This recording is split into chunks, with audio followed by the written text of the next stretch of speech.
para ver se mais alguém chega. Mas no meio tempo, vamos lá com alguns announcements. A gente está começando agora a nossa trilha de Engenharia, Tecnologia e Inovação com o professor Mark Pythagoras, que vai dar uma aula de física para a gente, introdução à relatividade espacial e dilatação do tempo. Vocês não estão vendo isso, mas só que geralmente eu tento memorizar todo esse scriptzinho para deixar assim bem descontraído para vocês. Eu estou com ele aberto aqui na tela porque eu não sei se eu vou conseguir falar tudo isso bonitinho. No meio tempo, lembrando que a última semana desse mês a gente vai ter um aulão com a doutora Lara, onde ela vai dar dicas para a gente, insights sobre como faz application para universidades no exterior. Então fica de olho nisso, porque vai ser bem legal. Assina lá no Instagram, que a gente sempre coloca as notícias, os calendários de mock, tudo que vocês precisam saber sobre a Efígie. Bom, nesse meio tempo, o professor Mark vai dar, e daí eu tô lendo aqui de novo só para ter certeza que eu não vou estragar nada. Uma aula com uma experiência... desculpa. A aula vai ser curta experiência teórica baseada em resultados mais estranhos da relatividade espacial, a dilatação do tempo. A dilatação do tempo se reduz a uma simples ideia. A passagem do tempo depende de quão rápido você se move em relação a outra pessoa. O professor Mark também falou que se vocês quiserem interromper e fazer perguntas, vocês podem abrir o microfone e falar. E, por enquanto, eu acho que é isso, gente. Lembrando que vocês assinem lá o Instagram, por favor, porque ajuda muito. Eu sei que é um saco ficar me ouvindo implorar isso. Mas vamos começar. Professor Mark, good afternoon, if you would like to begin. Oi, thank you. Boa tarde. Hello, everyone. If you want to use the chat, that would be great. I see we have about, I don't know, 10 participants here. Great.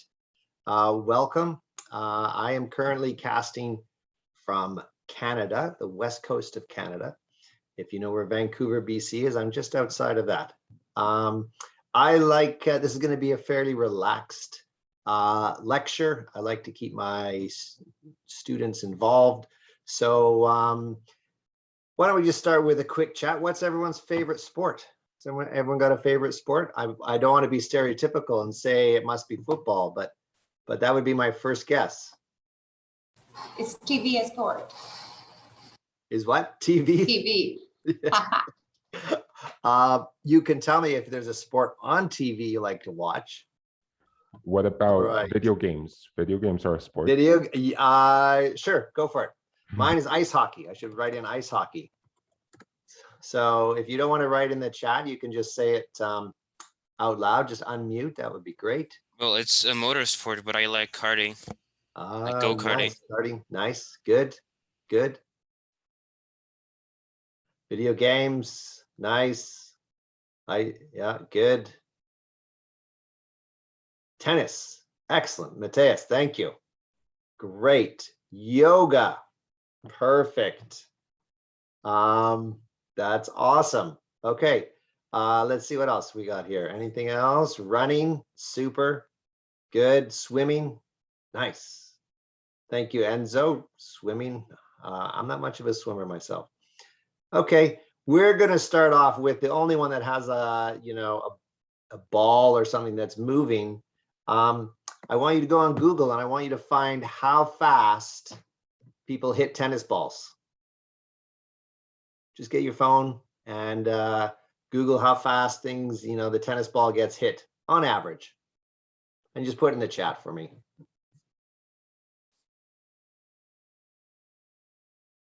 Mm-hmm.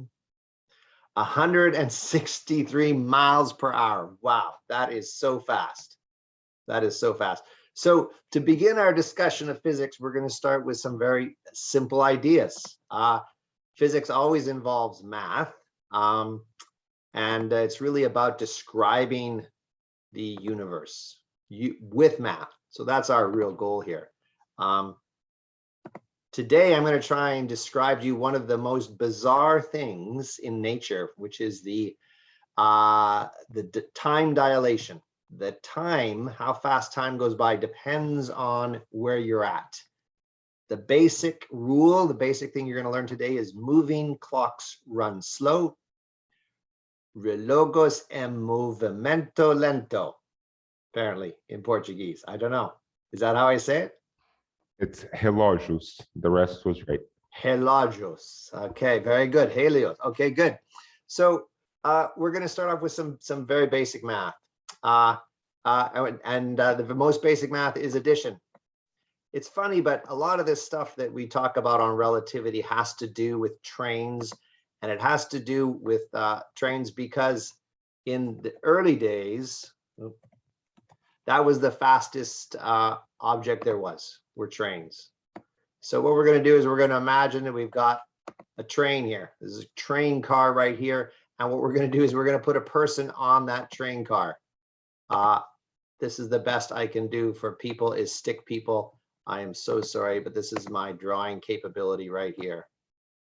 All right. So, oh, this is going to be painful for you to watch me draw a stick man by hand, but that's okay. Stick person by hand. All right. Put a head on this person. Great. All right. Now this train is moving. I won't ask you to figure out how fast trains move, but let's say it's moving at 20 miles per hour. 20 miles per hour. Okay. Now this person happens to be a tennis player, and the person is hitting a tennis ball.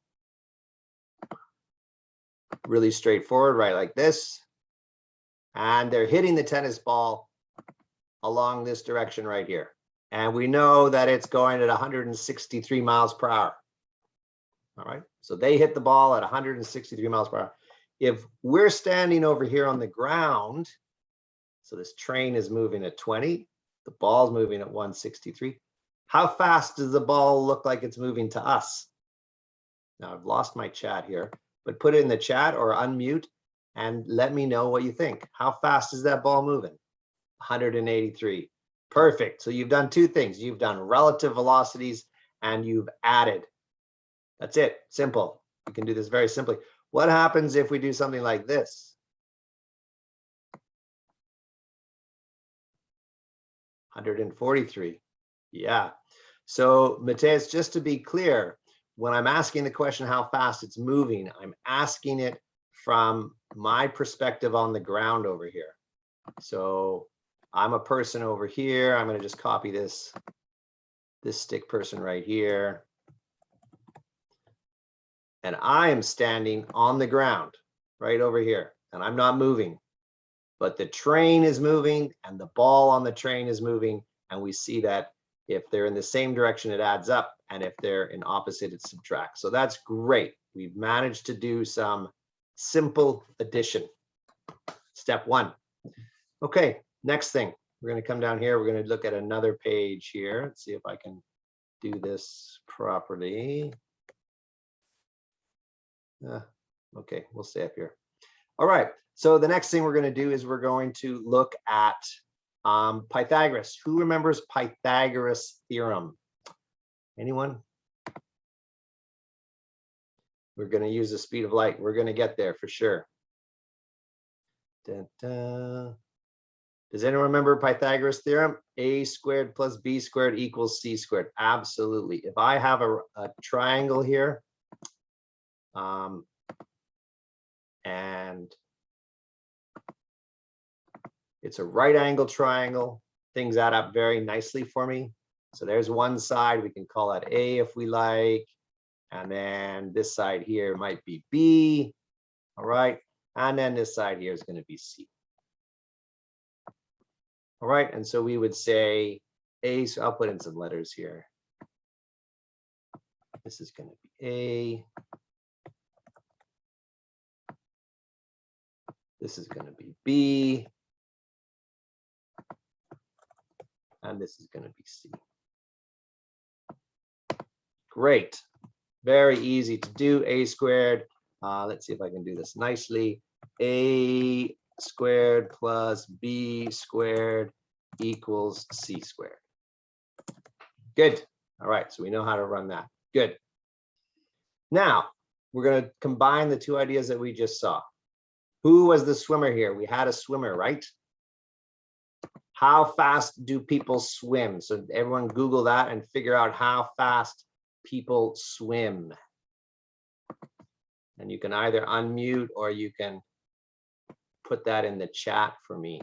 How fast do people swim? Maybe the person who liked swimming can say, maybe they know how fast they go. Enzo, do you know how fast you swim? Dun, dun. It depends. Yeah, of course it depends. Give me the fastest speed. There you go. 2 meters per second. Great. World record, 50 meters. Record time of 21 seconds. Nice. So we'll go with 2 meters per second. That's great. Now, is there a river nearby you? Do you guys have a river near your city? The river near mine is the North and South Thompson. What river is near you?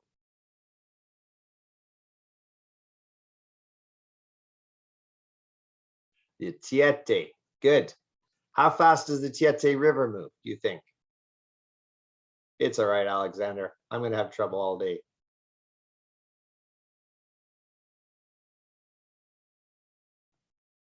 So here you can maybe go look it up. Yeah, no idea. 5 kilometers per hour. I know we kind of have to guess sometimes. That's okay. So 5 kilometers per hour is probably a good guess. We'd like to have it in the same units. So 1 is in meters per second. That's how fast we swim. And 1 is in kilometers per hour. Does anyone know how to translate? How to go from one to the other?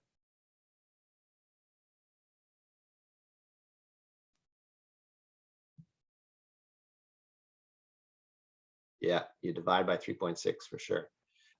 So let's just say this. Let's suppose that we can swim a little faster than the river can move. And the river is flowing this way. Uh-oh. I'm going to get rid of that one. Try another one.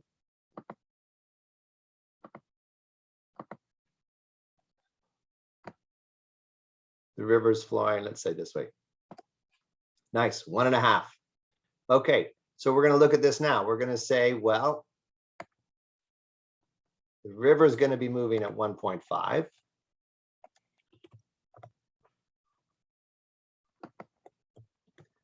And the swimmer is going to be moving at 2, and these are in meters per second. So the question is now, if I'm looking from above here, looking down on this person swimming, how fast are they actually moving? Are they moving 2? Are they moving 1.5? Are they moving more? Are they moving less? And how do we actually do that calculation? So if you've taken a physics class, this is all pretty much review, which is fine. Well, it turns out that what we have to do is really have to find this side of the triangle. How do I go and find this side of the triangle here? Pythagoras. There we go. So it's really like adding, but because these are at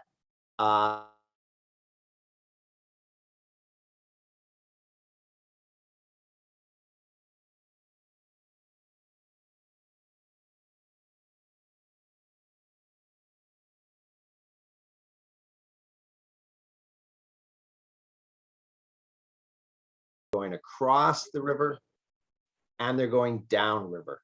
Okay, so they're going a little bit faster. Great. Well, you guys are already through this mostly. Okay, next thing here. I'm gonna just see if I can get rid of that. Next question for you. What is a clock? And how would you make a clock? So again, if you want to put that in the chat or unmute and just let me know what you think a clock is and how you would make one, what it does. I know that it's an instrument that measures time, but I'm not sure how I would make one. I know. So that's a really good point. It measures time. Time is something humans have come up with. What does a clock actually do if you were to make one? What's the simplest form of a clock? For example, if I wanted to measure half a year, what could I use as a clock? A calendar. I could use a calendar. What's a calendar based on? The sun. The sun. Good. But what in particular about the sun? How long it takes for us to move around it. Nice. But particularly from our point of view, it looks like the sun is moving, right? So for a full year, how many times does the sun move around our sky?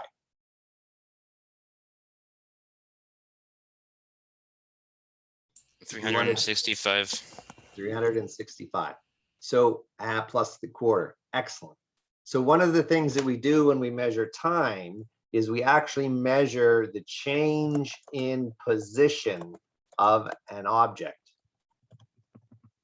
What other ways can we make a clock? Who here, does anyone have a cuckoo clock? How does that work?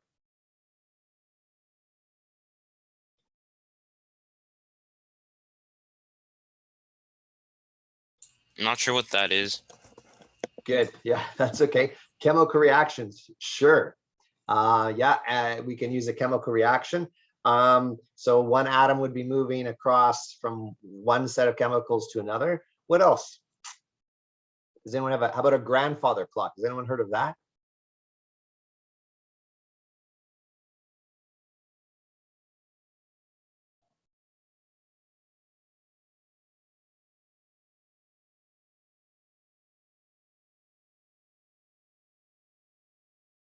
Does anyone have a wristwatch? How does a wristwatch work? Or a phone? How does your phone? Cranks? Yeah, pretty small cranks. Indicators or pointers. Pointers, right? But be careful because that's just the display, for sure. So we can also have like a regular clock with a face, and it's got a little second hand that ticks around like this. That's the motion of the second hand, for sure. But what if we have a digital clock? What's going on in there? Keep in mind, I'm saying that a clock is really how we measure time, is the change in position of an object. Has anyone seen a pendulum clock where you have like a line here and it just goes back and forth like this? Anybody? Don't think I have. Nice. How fast energy moves? Guessing. Good. So it turns out that the charge of their battery, not quite, Alexander, but it uses a battery. What it usually does is it has a tiny crystal inside of it that vibrates back and forth very fast. All right. So it's the crystal moving up and down. If you want to get super precise and you want to go into a scientific research lab, what you'll have is an atom that's essentially vibrating, and you'll use that as a clock. So what we're going to use for our clock is we are going to use light. Okay, so we are going to use light, and we're going to use a mirror. So this is our mirror up here, and our light, we'll just call this star right here. Okay, and what we do is that this clock, every once in a while, we shoot out a pulse of light that's going to come up like this. And it's going to reflect down. And then we have a detector. Okay. Here's our detector. We'll call the detector, we'll call it orange. Fill it orange. Okay. Now, light, it turns out, moves very fast. Does anyone know how fast light moves?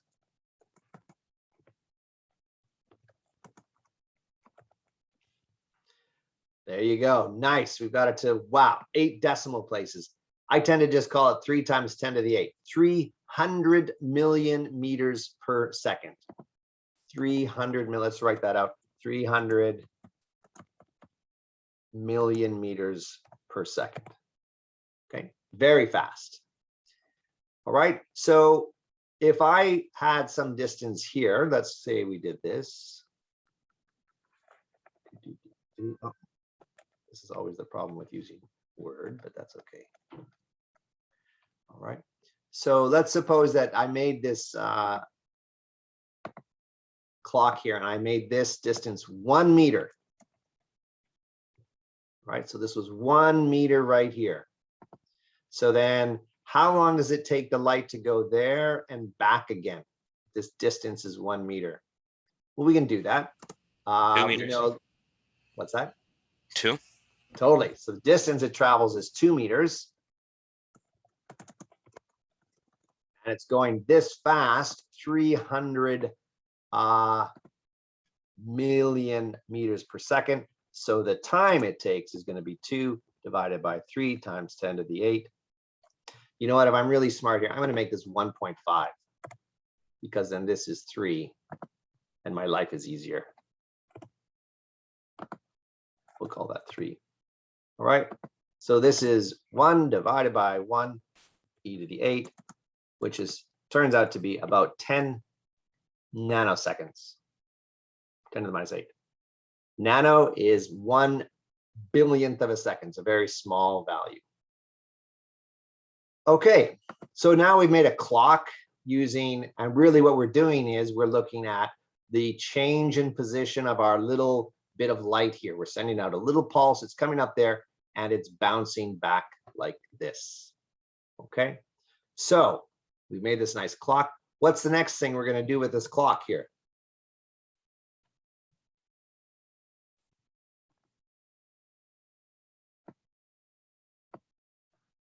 What should we do with our clock next?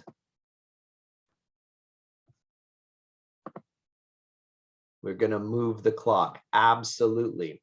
So what we're going to do is I'm going to come down here and I'm going to grab the my stick people here again, because again, we're going to need 2 stick people. We are going to need one that's with the clock. All right. And we're going to need one that is on the ground. So again, we're going to put one of these characters on the ground over here. And we're going to put the other one with the clock.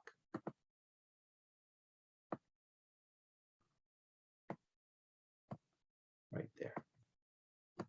We're not going to worry about how the clock. Matthias, great. Welcome. That's okay. You're doing great. You are doing great. It's okay. I've never taught a physics class, so we're even that way. I want to, again, grab this thing right here. It's not letting me. One more time. Select objects. There we go. Okay. So when this thing is not moving, so this is now our train, I'll put on some wheels here.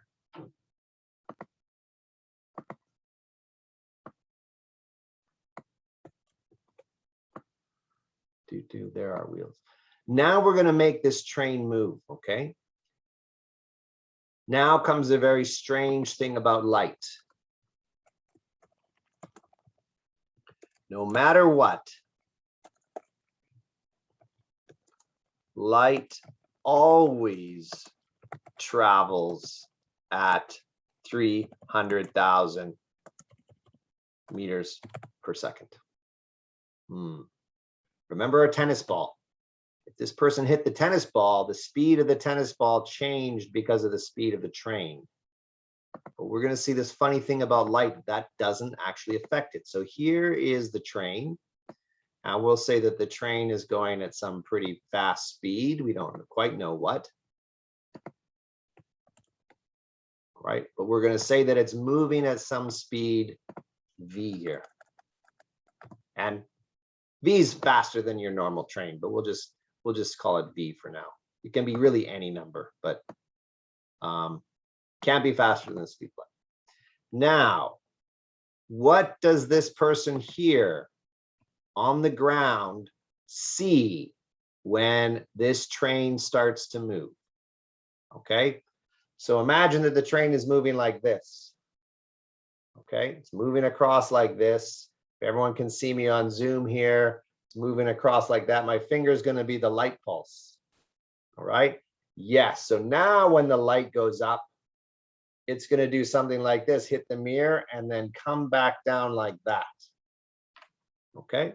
So now what we're going to do is we're going to say to this person right here in blue, what they actually see is something that looks like this. The light is going to do this to them. The light is going to move like this. And then it's going to move like this. It's going to bounce off and down here. Now note, the whole thing has moved. All right, the whole thing has moved. So the detector has moved, the mirror has moved. All right, so at some later time, the detector is over here. And so is the light source. The whole clock has moved. Okay, the whole clock has moved.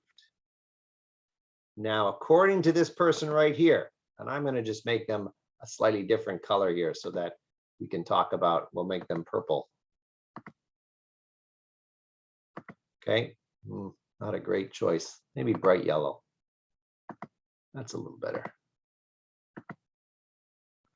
All right, so according to the bright yellow, and you know what we'll do is we'll say this is what the bright yellow person sees, is they see this. The person on the train just sees the clock go up and down. And they're like, yep, that took me 10 nanoseconds. But to this person, the light travels this path. How long is that path? Is it longer or shorter than this path right here? It's longer. All right. So let's just see what that means in terms of the time. I'm going to put a text box over here.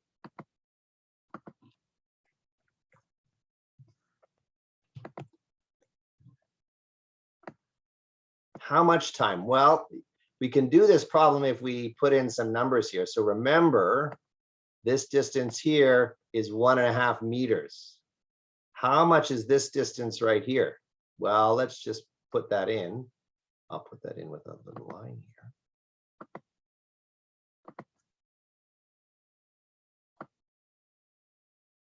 All right. It's really the speed, how fast this train is going, times some time here. So we're going to call this V times big T. Yeah. So we see that we actually have two right angle triangles here. If I draw an extra line here, there's my line in the middle. So now I have two right angle triangles. I have this one on this side and this one on this side. So I'm going to just worry about one. How long does it take the light to go here? Well, I kind of need to know this distance. How do I find that distance? Well, we're going to use our Pythagoras again. Okay.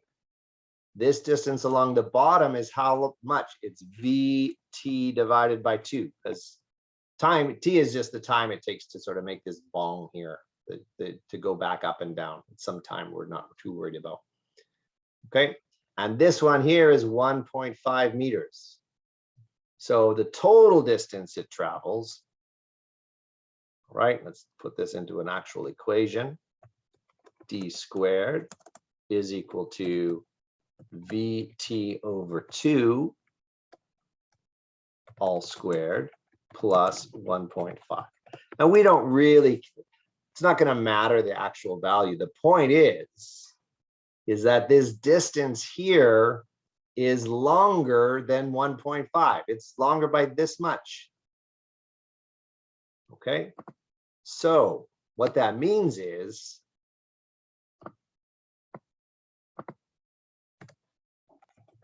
to the person on the train, the light takes 10 nanoseconds. To the person off the train, the light takes longer. Okay, so say 12 nanoseconds. Okay, so The yellow person, the yellow-headed person here says, wait, that clock takes 12 nanoseconds to go up and down. And the person on the train says, no, no, no, it only takes 10 nanoseconds. So the person on the train, their clock is running slow. El logos en movimiento lento. The moving clock runs slow. And you can go and you can finish this if you figure out what this T is. It's relatively easy to do. A little bit of Pythagoras here. You can put in some numbers. You could use an actual number here, but we don't need to. We simply need to realize that using a little bit of Pythagoras here, using a little bit of geometry, we can show that if you are on the train and your clock is moving compared to the one on the ground, it's moving slow. Now,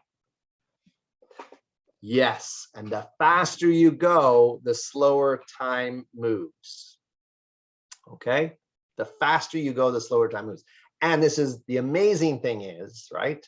So we've used this kind of clock that we made out of a laser pulse and that sort of thing. Doesn't matter. Even biological time slows down. Your heart beats slower. So imagine this was a heartbeat. All right, your heart has to move a certain distance. According to the person on the ground here, your heart would be moving, beating slower. And so this leads to some really interesting physics if you can travel at very high speeds. And this happens now. Satellites travel at very high speeds and their clocks run slow compared to the ones on Earth. So they have to be updated very often.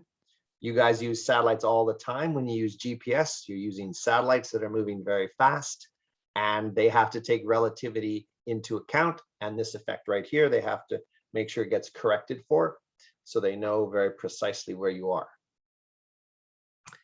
Okay, well, that was the main thing I wanted to show you today. Are there any other questions or? Yeah, right. That's my point exactly. No, it doesn't matter what kind of clock. We chose one here, so it's very clear that there's a distance going here, but remember what a clock is. A clock is the change in position of an object, right? We've just drawn this particular clock here, change in position. So it doesn't matter. It doesn't matter what the clock is, human clock, chemical reaction. It's a general effect that the moving clock runs slow. So, Professor Mark, Yeah. say, for example, instead of a laser, it was an old grandfather pendulum. Yeah. Because the pendulum would be affected by the momentum of the train, it wouldn't go as fast. Correct. And it's less about the momentum of the train and the general principle that according to this person here on the ground watching that clock move by, it's going to be moving slower. This one is the way we've used the laser here, just shows it very clearly, and using some nice easy math that this is an effect, but it doesn't matter what kind of clock you're using. So there's a couple of things here that are, that we've kind of glossed over. One thing is I have to be moving at constant velocity. I can't be accelerating the train. Has anyone ever been on a train next to another train or a boat and one of them moves and it looks like, oh wait, I'm moving, but no, it's the other one that's moving? We call that an inertial frame. So this all has to be in an inertial frame. But that's a big word we don't need to worry about. But it is a general result. If you send a plane going around, speeding around the Earth as fast as you can, and you have two precise clocks, one on the Earth and one on the plane, when they get back together, they'll be reading different values. So Matheus is asking, so if someone just passes the speed of light, time would be lower than average, like the person would be faster than time. Right, so a couple of things. At this point, we don't believe things can go faster than the speed of light. There are predictions that things can be well, let's start this way. If I start with an object and I try and accelerate it to go faster and faster, like an electron, a couple of things happen because of this same effect. the electron gets heavier and heavier the faster it moves. Okay, so we can never get it to the speed of light. Okay, now one thing that does go at the speed of light is light itself. Okay, and what we find is that if things could go at the speed of light, time would essentially stop. And this kind of actually makes sense because light can travel the entire distance of the galaxy, of the universe. So time or light doesn't get old. It doesn't experience time. It just keeps going and going. So that's an interesting result about near the speed of light. But generally we say things can't get to the speed of light, but the closer you are, the slower your clock goes.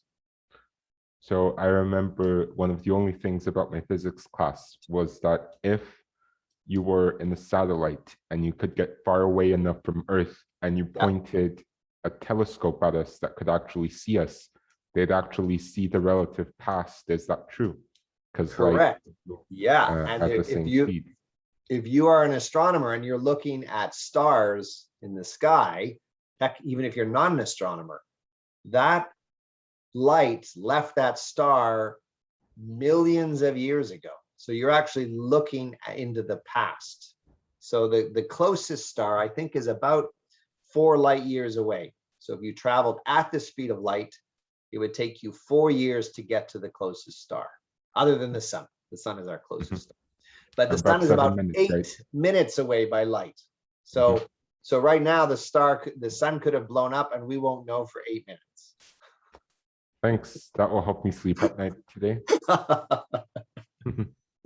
So this leads to a really interesting result called the twin paradox. So Einstein sort of thought of all of these things. Imagine you just got imagination. No one can do these measurements when the first ideas came out. And he said that if you had 2 people, if you had a person on the Earth, we'll call the person a star, all right? And these were twins. And you sent one twin out on a spaceship near the speed of light, and it would travel on a spaceship, and it went out for a year, and then it came back got back for another year. The twin on the spaceship would be 1 year older, but the twin on Earth would be 70 years older. Okay. Depending on how fast that spaceship went. So really fascinating results from this, and just not at all intuitive, Yeah. Yeah, it doesn't depend on the clock system. We find that all clocks. Nice. For sure. Yeah, absolutely. It has to do with light, in terms of, think of it this way.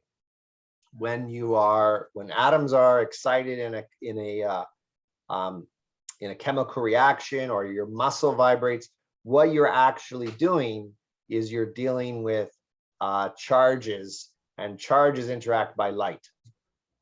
So now we're getting to like 3rd and 4th year level physics. But if you've ever had 2 charged particles and they're attracting because they're actually exchanging light. So Mark, I'm going to ask the question that maybe nobody wants to. Is time travel possible? Well, go off a Superman and fly around the Earth a few times and go back. There's nothing in the math that says that it's not possible. But one of the things it sort of says that it's not possible is that we probably would have seen it already. You know what I mean? But then you could say, well, maybe people are so good at, they also have invisibility and they have other things that they could, make sure that we don't find out. But it seems really unlikely that would be the case, But then it's a weird thing. Maybe people wouldn't have come back. Maybe we're so still such at a low level. It's still a really boring time in history. You know what I mean? If you imagine human who would history, want to come to COVID times? Totally. But that's a little bit of our, that's a bit of our pride and our oh, we're the best there's ever been. You know, maybe there's more interesting times. Like maybe you go back to the Egyptian time and help them build the pyramids, or the Incas or the Mayans, and you know, like, so I don't know, where would you go if you could travel in time? Renaissance Italy. The Renaissance Italy, yes. Yeah, there you go. Light is more of a visualizer. It's more like energy. Yeah. Yeah, it gets really light and energy very closely related for sure. Yep. Great. Does So anybody have any what questions? I mean, yeah, keep we're going with here. the questions. What other mock lectures have you been to? I'm quite interested in that. I'm going to stop sharing my screen here so I can see things. It's actually quite interesting because our last mock class was meant to happen last Wednesday. Yeah. But our teacher had some technical difficulties. So since we were already here, we sort of started asking our students, what did they like? What didn't they like? What did they want to see again? Nice. And believe it or not, what they most liked was our class on forensic science. Ooh, right.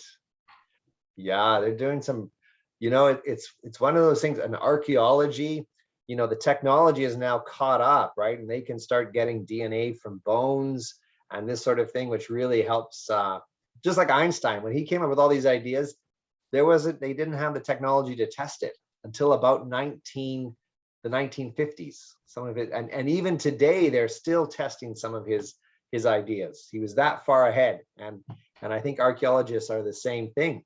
One thing I found out that was really fascinating about archaeology is that when they're doing a dig, they always leave some of it behind because they know in the future there'll be better techniques. So, and then forensics is amazing. There's a case in Vancouver. They found 2 young boys that had been murdered in a park, and now they've sent out they don't even know who the boys were, but they've sent a bone chip to a lab in Canada, and they've been able to get DNA. So now they're going to sequence the DNA, and then they're going to go to like Ancestry and find out who the ancestors of, like ancestry.com or whatever, and be able to track down at least who the boys were. Because at this point, they don't even know. So some really fascinating technology going on in those fields. Yeah. And I have to say, all of it is based on physics, just so you all know. It's all applied physics. So Alessandro has a question. Excellent. If you want to ask. This is a pretty general physics question, but is there a difference between speed and velocity? Yeah, that's a good question. It's funny when we start teaching physics, we do this weird thing where we make you memorize all of these words like distance and displacement and But if you ask a physicist, the main difference is velocity has direction, speed doesn't.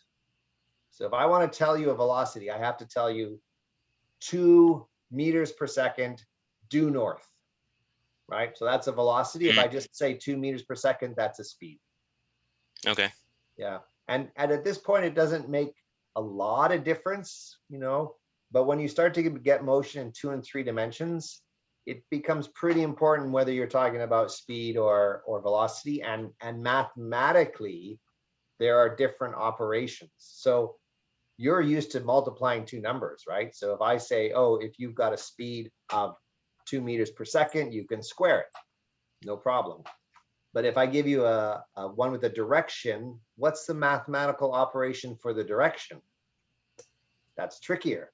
But there is a procedure in math. So we get you thinking about these different types of quantities because it affects the math that you're going to see. Okay. And they never tell you that, unfortunately. It's all hidden.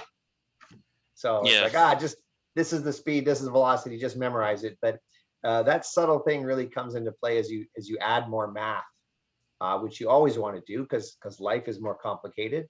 And to describe it, you need more complicated math. And there's this sort of cycle in there. Okay, yeah. Sounds good. That's a great question. Thank you. Good question. Yeah. So, Mark, Enzo here said that physics was one of his favorite subjects. So Nice. Why don't you tell us a little bit about where physics is today and what kind of sort of issues you're dealing with? Wow. Yeah, that's a good question. Some of the really amazing advancements that we're going to see in the next little while is are things having to do with very small nature of matter, and using that to do computation. So basically building a quantum computer. You've probably heard that around, but we're getting closer and closer to being able to do that. And you, of course, know computers are everywhere. So no matter what field you're going in, you should get some computer science in you. You should learn a little bit about computer science and programming. I know some of you are like, oh no, but it's here already. So it's going to be a tool that you're going to have to learn how to use, and best to just dive in and learn about it. But quantum computers are really special because they work harnessing the small nature of atoms and how they start to behave when things get really small. In particular, these things that we think are particles are actually waves, like light. Light turns out to be a wave and a particle. And that introduces some very interesting properties. So maybe if I asked everyone to draw an atom, they might draw a point with a circle around it, okay? But a more realistic atom is more like a fuzzy dot surrounded by a fuzzy cloud. And it's that fuzziness that allows you to use the quantum nature of matter to do very complex computations. I can't break it down simpler than that. Yep, wave particle duality, position based on probability, absolutely. So this thing that we think of as an electron as a particle is now spread out in space. And all we can do is say, we can just tell you the probability of finding that electron somewhere. We can't say, oh, it's definitely there, because it's now spread out, which is a really fascinating part of physics. Yeah. Well, it's clear that you're very passionate about physics, and I'd like to ask, were you always very fond of like math and physics, or like when did it tick? You know, that you wanted to do something with. When did physics for your life? That's a great question, and there was no set moment. So in my high school, it wasn't clear. It was a brand new high school, so it wasn't clear if we were going to get physics 11 and 12, but I liked math. But even before that, there are signs, because I bought a comic book when I was about 10, and I can see myself go up to the comic book rack, and I see this comic book, and it's called E-Man. I'll spell it here, E-Man. And it was Energy Man. And it was about this sort of just bit of energy that traveled through the universe, ended up on Earth. And on the front of E-Man's costume, so the E-Man met a nice human girl, and she explained how humans worked. And so she made him, I don't know if, anyway, suggested that he put E equals MC squared on his costume, on his uniform. And I still have that comic book. It hangs in my office. And the first assignment I give students, I say, come to my office, find out a bit about me. You know, what was my favorite, comic book hero? And so they have to look around my office, and there's this #1 edition of E-Man. I don't know if it ever got a #2, but it sits in my office. So that was the earliest time that I could sort of pinpoint. It's like, yeah, I think there's probably some physics going on with this person. So, some people are like my dad. When he was in grade 10, he broke his arm, went to the doctor, and was like, I'm gonna be a doctor.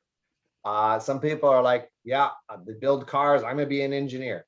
It wasn't quite like that with me. I kind of wandered around. I was in geology for about 5 minutes, and then chemistry for about 10 minutes, and I spent a year in math, and then I came back to physics. And so yeah, I mean, university is one of those places where you go to find out what you love.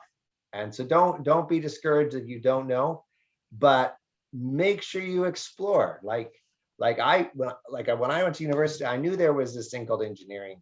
I knew there was this thing called science, and this thing called arts, but there's like commerce and business. You can go learn about, how to be marketing gurus. You can do art there, and you can do painting, and you can do visual so much is offered. And so one of the things I always see with students is they don't realize that, and they go, oh yeah. And one of the problems is at high school, if you're in high school, you take the academic courses, which tend to be like the science and the math courses, you know, like biology and chemistry and physics. And I think this is really not very good for our students. Don't get me wrong, science is important, but I think they're better off. So then they come to university and they go, oh, I'm going to go into sciences because that's what I took in high school. And then they don't do very well. They go off and do something else. And I think we would be better off to try and find other ways to introduce rigor and interest in high school, so that students, you know, don't spend a year in science when they really are just, you know, they're only kind of there because that's sort of what they knew from high school and their friends are doing it and this sort of thing. So, but it's tricky. It's tricky, but there's no rush. Yeah. You know, life is pretty long. Because physics fascinates me too. Yeah. But I've had some terrible experiences with math. Oh, So right. sometimes I go, you know, this is not for me. You know, Yeah. goodbye. I'm gonna go do Totally. arts and sell art like at the beach or something because it's not for Yeah. me. Totally. But yeah, I guess I'll find out. Totally. You know what though? There are always physics courses accessible to people not, you know, like we offer one, Physics for Future Leaders, and it's actually really interesting physics. It's like how to build an atomic bomb and I mean, Nice, useful. It's good. Yeah. totally. You know, global warming or climate change. What else do? We do like the physics of radiation and you know, like how do electric cars work and all this sort of stuff. So there's very little math, but you know, some really interesting physics. And the really funny thing is that our physics students aren't really allowed to take it. So you know, they eventually learn how to build a you know, an atomic bomb and stuff like that. But Yeah. but they are always involved with math and stuff like that. Whereas and you know, one of the things is the world is becoming a lot more overlap between things. You know what I mean? Like a lot more companies are, you know, it's not just engineers, it's engineers and artists and musicians and marketers, and they get together in a room and then the ideas just explode. So multifunctional for sure, absolutely. And it's really funny because at TRU, one of the really nice things is we have a science building. We have all of the sciences in there. At other universities, you'll have a physics building and a chemistry building and a biology building. But at TRU, we're all together. And this has really led to some very interesting collaborations and the blurring of the lines between science, just like an electron and quantum physics. You know, yes, I teach physics here and chemistry here, but they're really a lot closer than you think. And so we try and get that across in our courses. So. Thank you. Professor Mark, sorry to interrupt you, but I think that's our time now. It's our time. But I'd like Great. to thank you very, very much for coming here and speaking to us from Thompson River University. You're most welcome. And obviously we have some students who are very, very interested, and I'm sure that helped a lot. Yeah. So thank you very much. You're welcome. Good luck with your studies. Yeah, and that you're most welcome. Alessandro, thank you very much for your questions. It was great to meet you. Enjoy the summer in Brazil. And yeah, if you have any other questions, track me down, TRU. Okay. And feel free to send me an email. Okay. So I'm going to start speaking Portuguese now, but have a good night. Bom, gente, foi bem legal a aula de hoje, né? Eu não entendo nada de física, então mil desculpas aí, porque eu tive que ler o roteiro a noite toda, até esqueci de falar que é Thompson River University. Mas muito obrigado por terem vindo aqui e ter participado, a gente curtiu bastante. Lembrando de seguir a gente no Instagram, que é onde a gente posta todas as notícias sobre as próximas classes e sobre a Efígie, sobre diferentes apresentações e webinars que estamos fazendo. Na última semana do mês, a gente vai ter o aulão da doutora Lara, onde ela vai falar um pouquinho com a gente sobre o processo de application para faculdades no exterior. Então, muito obrigado, gente. Tenha uma boa quarta-feira. Não sei se vocês são de Campinas, mas só que sexta-feira é feriado e Deus sabe que eu estou precisando de um. Mas eu acho que é isso. A gente vai encerrar por aqui a mock class de hoje. Todo mundo se cuida, lembra de lavar as mãos, lavar o rosto na hora que você chegar lá em casa, usar uma máscara. Beijos, tchau. Sim, mas, tá, vamos lá. Limerick. Limerick deu bom. Sabe quanto bom que Limerick deu de nosso? Enzo, em particular, tomara que você tenha curtido a aula, já que é a sua favorita.